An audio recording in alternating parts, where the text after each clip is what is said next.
ada penegasan bahwa pesantren adalah pusat peradaban Islam. Maka semua nanti dunia Islam, kiblatul hadarah, kiblatul thaqafah, kiblatul tamaddun, pesantren. Bukan kiblat sholat loh. Nanti mustaqbilal kiblatnya pesantren. Pusat peradaban, pusat budaya, pusat akhlak, pusat moral, karakter, jati diri, integritas dibangun di pesantren. Utamakan bahasa Indonesia, kuasai bahasa asing, lestarikan bahasa daerah. Itu filosofi harus pegang itu. Utamakan bahasa Indonesia. Ayo gunakan bahasa Indonesia. Nama-nama toko, nama perusahaan, jangan bahasa Inggris. Jangan bahasa Inggris. Tapi saya nggak ada sanksinya sayangnya ini. Tidak ada sanksinya itu. Coba India nggak punya bahasa nasional. Kalau mengeluarkan keputusan surat pemerintahnya diterjemah ke 45 bahasa. Kan bahasa Inggris. Banyak daerah India.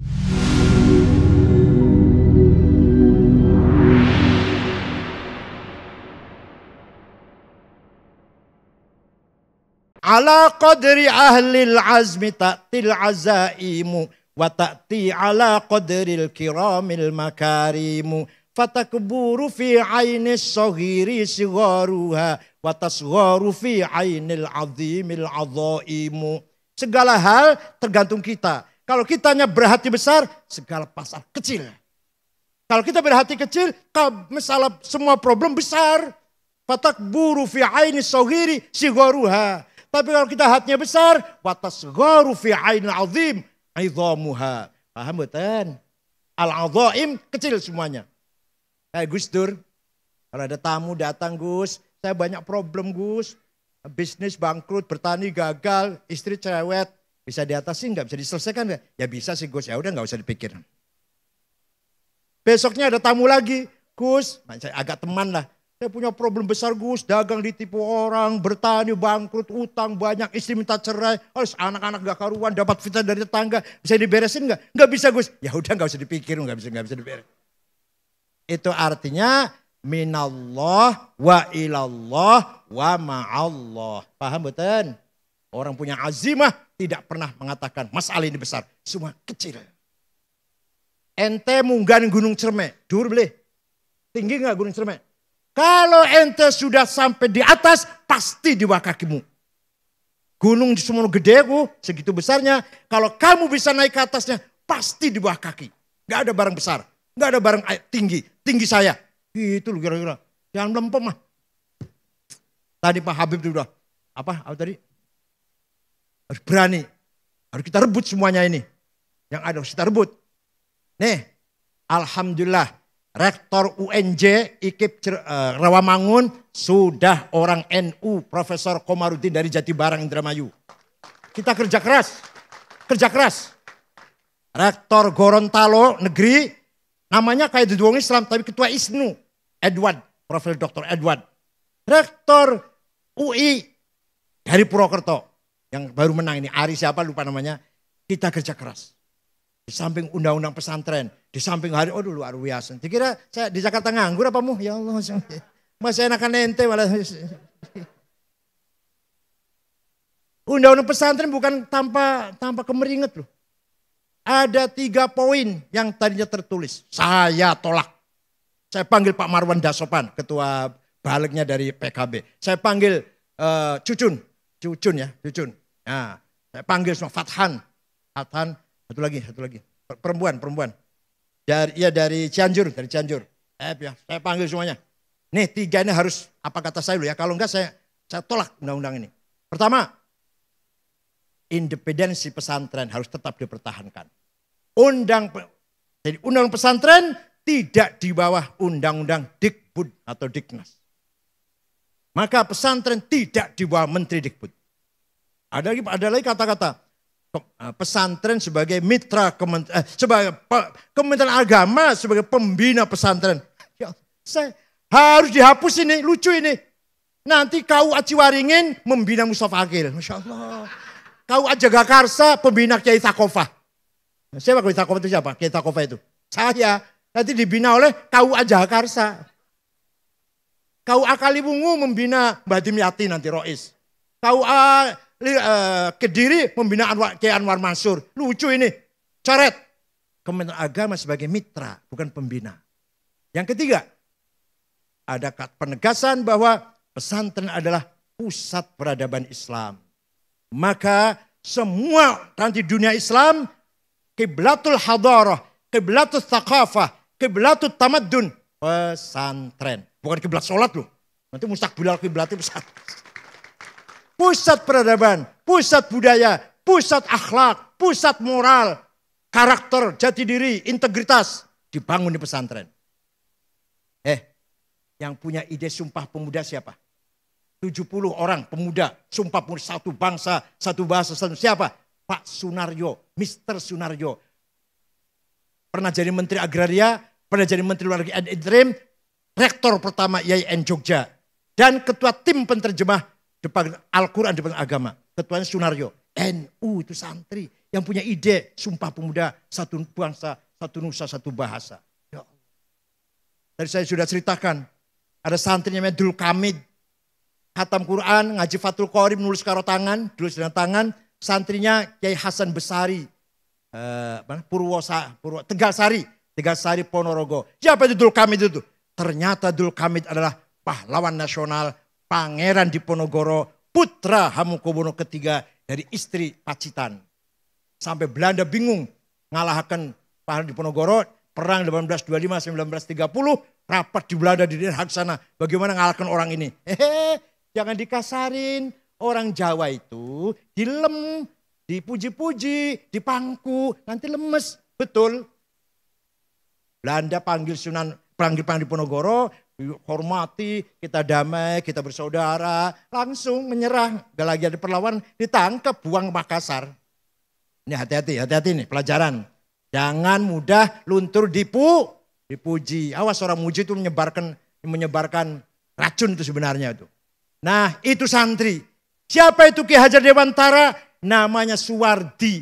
Ngaji Quran khatam pada Ki Zainuddin Sulaiman. Prambanan. Ki Hajar Dewantara Bapak Pendidikan Nasional yang terkenal dengan Ing Ngarso Sing Tulodo. Ing Madjo. Nah, Mangun Karso Tutpuri Handa itu filosofi pendidikan nasional. Siapa itu Ki Hajar Dewantara? Nama aslinya Suwardi. Santrinya Kiai Zainuddin Sulaiman.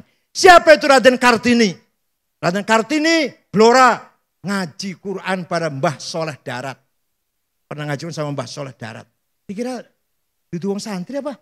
Itulah andilnya para santri. Siapa pengarang lagu syukur? Gimana lagu syukur tahu nggak? Lagu syukur tahu nggak? Itu Habib Husain Al-Mutahhar Semarang. Pamannya Habib Umar Mutahhar yang mubalig itu. Jadi kita santri banyak andilnya dalam membangun peradaban nasional. Oleh karena itu dengan tema membumikan Islam Nusantara, Islam yang harmonis dengan budaya. Bahkan kita jadikan budaya sebagai infrastruktur agama. Maka agamanya kuat karena berdasarkan budaya, budayanya lestari. Antara lain contohnya, contoh antara lain saja ini. Utamakan bahasa Indonesia, kuasai bahasa asing, lestarikan bahasa daerah. Itu filosofi harus pegang itu. Utamakan bahasa Indonesia. Ayo gunakan bahasa Indonesia. Nama-nama toko, nama perusahaan, jangan bahasa Inggris. Jangan bahasa Inggris. Tapi saya nggak ada sanksinya sayangnya ini. Tidak ada sanksinya itu. Coba, India nggak punya bahasa nasional. Kalau mengeluarkan keputusan surat pemerintahnya diterjemah ke 45 bahasa. Kan bahasa Inggris. Banyak daerah India nggak ngerti bahasa Inggris. Diterjemah ke 45 bahasa.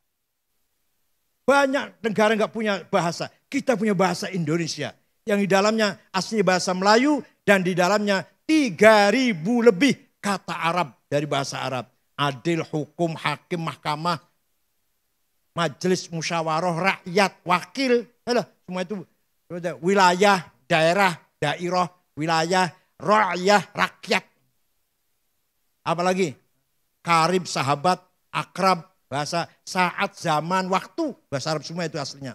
Masuk ke bahasa Melayu menjadi bahasa Indonesia. Kenapa tidak bahasa Jawa yang dipakai bahasa resmi? Bahasa Jawa masih mengandung ras kasta-kasta. Sira, kowe, sampean, panjenengan. Ini enggak cocok tuh bahasa nasional ini. Mbadog, mangan, dahar. Ngelek ya. Ngelek, nguntal. Molor, turu, sare. Halah, nggak cocok untuk bahasa nasional. Masih mengandung kasta ini. Makanya keputusannya diambil bahasa Melayu yang egaliter. Kamu, saya, kamu, dia, udah sama saja, siapapun. Berarti mengandung nilai egalitarian, mengandung nilai persamaan. Maka diambil bahasa Melayu. Tapi jangan lupa bahasa asing, Inggris harus dikuasai. Waktu serapat dengan ormas-ormas dengan Pak Yusuf Kala, setelah terjadi pembakaran bendera itu, ada yang marah-marah sama Pak Yusuf. Kenapa perusahaan Cina datang dengan tenaga kerjanya datang ke sini? Teknisnya semua, insinnya dari Cina semua. Pak Yusuf Kala sambil ketawa jawabnya, itu katalognya mesin bahasa Cina, nggak ada bahasa Inggrisnya. Yang bisa bahasa Cina jarang insinyur Indonesia ini. Maka harus teknisinya harus dari Cina. Salah siapa nggak ngerti bahasa Cina? Yang salah siapa itu? Itu antara lain mengapa banyak sekali teknisi ke Cina ini. Setelah membangun karakter, maka baru wa yu'allimuhumul kitab. Pendidikan, transfer of knowledge. Ini luar biasa. Karakter dulu, akhlak dulu, baru ilmu pengetahuan. Baru skill. Jangan dikira pesantren nggak ada ilmu. Ada orang nggak ngerti pesantren, dikira nggak ada ilmu di pesantren. Saya tunjukkan, satu saja. Ada 2 nazom, tapi kayaknya kadang ngajarnya nggak ngerti ya kayaknya, Masya Allah. Zaidut tawilul abyadubnu maliki, fi baitihi bil amsi kana muttaki. Biyadihi saifun lawahu faltawa. Fahadihi makulatun ashrun sawa. Kayaknya maknanya begini ngajinya.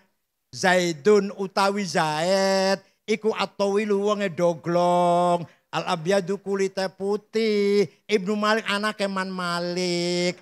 Fi baitin jero umae. Bil amsi wingi. Kana mutaki tetongkrong. Biadi saifun tangannya nyekel golok. Lawahu Zaid bengkokaken golok. Falta mau jadi bengkok opo golok. Paham? Ini di pesantren diajarin nih. Tapi kayaknya kurang ngeh kayaknya. Ternyata ada kategori 10. Zaidun esensi, at-tawil quality, al-abyad quantity. Ibnu Malik relasi, bil amsi time, fi baitihi place, biadi saifun to have. Lawahu aksi, faltawa reaksi. Masya Allah, kalau ngomongin saya enak ya. Ya kalau kayaknya nggak ngerti, Utaiman Zaid, iku wonge putih, doglong. Anaknya Man Malik, ning jero omah tetongkrong, wingi. Nyekel golok, goloknya dibengkokaken, maka goloknya jadi bengkok. Ya. Esensi, quality, quantity, relasi, time, place, to have, dan aksi and reaksi. Kalau kita itu luar biasa sebenarnya. Sayang kurang penjabaran yang sangat mendalam. Nah, itu antara lain saja. Terakhir, wal hikmah. Pinter kayak apa, alim kayak apa, harus punya wisdom. Harus punya wisdom. Wisdom ini datangnya bukan dari kitab, bukan dari tulisan, bukan dari guru dari sekolah, tapi nurun yakdzifuhullah ala qalbi man yasha. Direct illumination. Melalui khawatir. Khawatir apa? Khawatir itu dari Tuhan melalui khawatir ilahiyah masuk pada zauk intuisi, maka jadilah ilham, kasyaf, dan ma'rifat. Kalau melalui malaikat, khawatir malakutiyah menjadi ilmul haq, menjadi ilmul yakin. Tapi kalau khawatir datangnya dari nahawa nafsu, menjadi angkara murka, tamak dan rakus. Kalau dan dari setan, menjadi waswasis syayatin. Itu ada di setiap intuisi kita semua. Pesantren harus mampu memanage zauk, memanage intuisi agar para santri memiliki zauk nurun yakdzifullah ala qalbi santri semuanya insyaallah.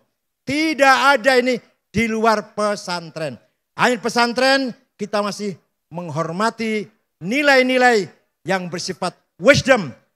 Baik itu wisdom lokal maupun wisdom yang sudah terkenal. karena Sayyidul Habib Al-Jilani sudah datang. Saya kira itu saja.